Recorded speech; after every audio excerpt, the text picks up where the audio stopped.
Uy, ¿por qué se está dividiendo la gente de la iglesia? Es algo que tiene pues muchísimas razones, pero estoy más que seguro que pues la razón principal no es la que ellos aducen y es la de predicar el evangelio. Estoy 100% seguro que no se debe a eso. Se debe más a proyectos personales.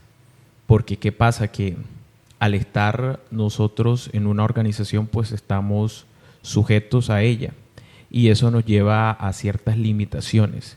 Entonces, estas personas que se dividen lo hacen en busca de un sueño o un lucro personal. No lo hacen con el fin de predicar el evangelio. Y esto es algo que debemos de tener claridad, porque si quisieran predicar, si quisieran que ese fuera, digamos, el horizonte de ellos, de verdad que hubiesen seguido en la iglesia y no se hubiesen dividido. Aparte que, pues también en la forma en que se dan este tipo de divisiones, también pues no es en la mejor forma y en el mejor acuerdo. Ahora, gente se ha dividido desde hace mucho, no es un tema nuevo. Lo que realmente debemos centrarnos a reflexionar y es si ese tipo de gente o ese tipo de organizaciones que han fundado han permanecido, si en verdad pues han tenido ese resurgimiento. Y ahí es donde se ve si realmente cuentan o no con el respaldo de Dios, porque muchas de estas organizaciones no han permanecido y simplemente quedan ahí estancadas a través del tiempo, y ahí es donde está el detalle. Otros también lo hacen, digamos que porque sienten un llamado, pero digamos que cometieron en determinado momento, cometieron un error y esto los deja, digamos que imposibilitados de servir, los deja inhabilitados de servir, porque recordemos que uno de los requisitos para el ingreso al Santo Ministerio es no haber fallado en varios ejemplos que aparece dentro del formulario. Entonces, al ya muchas personas sentirse inhabilitados y sentir ese llamado, pues se van, abren grupos o consiguen adeptos. Pero muchas de estas personas, ¿será que si aquí no pudieron entrar, será que están aprobadas por Dios para ejercer el ministerio? ¿Será que ellos están siguiendo ese llamado que tienen? ¿Será que lo están siguiendo bajo la voluntad de Dios? Eso es lo que habría que preguntarse. Eso es lo que de pronto sería bueno que se aclarara, y que pues si realmente ese es el fin que están persiguiendo. Porque ¿qué pasa? Que muchas organizaciones no tienen, digamos que un filtro en cuanto a los requisitos del obispo, en cuanto a los requisitos del ministro de culto, y aceptan a cualquier tipo de personas. Entonces estos líderes que no encontraron o no pudieron salir acá, agarran para allá. Y como no existen esos filtros, entonces encuentran opciones allá. Y me sorprendía incluso ver que muchos de ellos en poco tiempo ya cargos nacionales, incluso algunos hasta presbíteros, pero obviamente son cargos que pueden sonar muy, pero son en iglesias de garaje, iglesias que pues... Entonces ahí es donde hay muchas preguntas, hay muchas cosas que uno o muchas dudas en relación a esto. Lo que es de Dios siempre va a permanecer. Eso es algo que debemos tenerlo claro.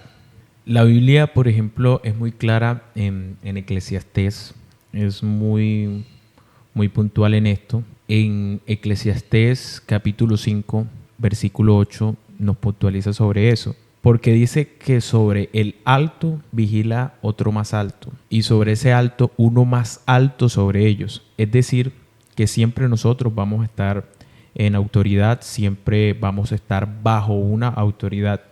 Entonces no entiendo también por qué este tipo de personas toman estas decisiones, porque es algo que la Biblia nos puntualiza mucho, que siempre vamos a estar en autoridad. Lo que pasa también es que muchos líderes hoy en día que quieren servirle al Señor, lo quieren hacer, pero lo quieren hacer en lugares centrales. Quiero servirle al Señor en una ciudad.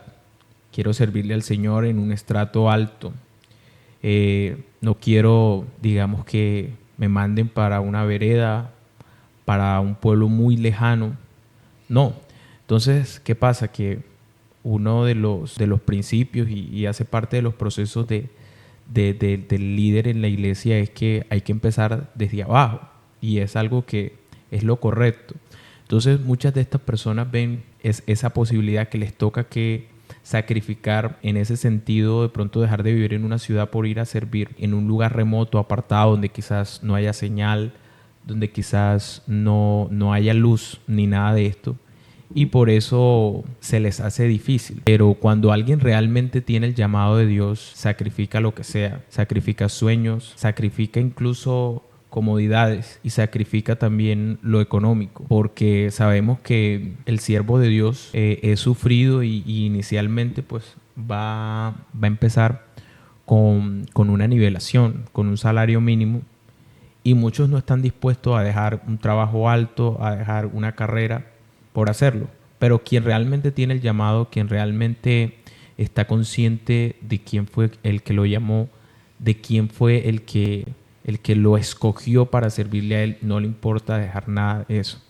Entonces, muchos de los que se dividen lo hacen buscando eso, buscando servirle a Dios, pero muy cómodo, buscando crear el grupo aquí en la ciudad, muy cómodo, en un estrato donde me pueda desenvolver solo con profesionales, y se pierde entonces ese horizonte de predicar a toda criatura, a toda raza, a toda etnia, a toda tribu. ¿Quién les va a predicar a ellos si solamente tengo un deseo de predicar, pero en un lugar muy cómodo, en un lugar muy confortable? Entonces, en ese sentido se pierde la visión y se pierde el enfoque. Entonces, el llamado es para las nuevas generaciones, y el llamado también sería para muchos que de pronto sientan ese llamado a que de verdad no escatimemos nada por amor a Dios, por amor a su obra, por amor a su servicio. El que realmente quiere servirle a Dios no le va a importar absolutamente nada, no le va a importar las condiciones, no le va a importar nada. La palabra del Señor nos dice en Efesios 4:4, un cuerpo y un espíritu, como fuisteis llamado en una misma esperanza de nuestra vocación. También nos dice en Colosenses 1:18, y es la cabeza del cuerpo, que es la iglesia, el que es el primogénito, el que es el principio, el primogénito de entre los muertos, para que en todo tenga la preeminencia. El hombre que realmente está bien con Dios, el hombre que realmente quiere vivir íntegro, guarda la unidad del cuerpo, guarda la unidad del espíritu, se somete, sabe que está unido a un cuerpo que es la iglesia, y de verdad que se mantiene firme ahí. No se nos olvide esto, de que la iglesia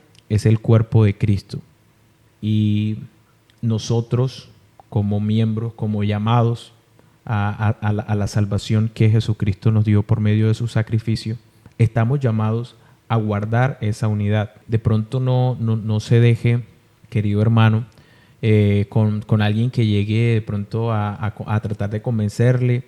No, si predicamos lo mismo, véngase para acá, nos acompaña, vea que es un grupo pequeño, pero pregúntese o pregúntele a ellos si ellos guardaron la unidad, si realmente se fueron, digamos, de la mejor forma. Muchos también pues se han ido con fuertes diferencias con pastores, con algunos de los que los administraron, porque no se sometieron a muchas de las cosas, porque no se sometieron a muchas de las decisiones también que se tomaban. Entonces, ojalá que usted, cuando llegue a ese tipo de personas, analice quién es la persona, quién es el que lo está tratando de convencer, y cuáles son esos principios que debe perseguir. Vamos a guardar la unidad del cuerpo, vamos a guardar esa unidad en la doctrina. Ese es como que la invitación también que que les podríamos hacer y que en este espacio de conversación, de charla, de pronto podemos llegar a esta conclusión bastante importante. Aguardar la unidad y de pronto no dejarnos permear por algunas influencias y algunas tendencias. Muchas son modernas, muchas son, digamos que, vivir un evangelio distinto. Un evangelio donde pues aparentemente existe la misma doctrina, pero todo no es del todo igual y se vive pues una clase de influencia moderna muy distinta a lo que nosotros conocemos en la iglesia del Señor.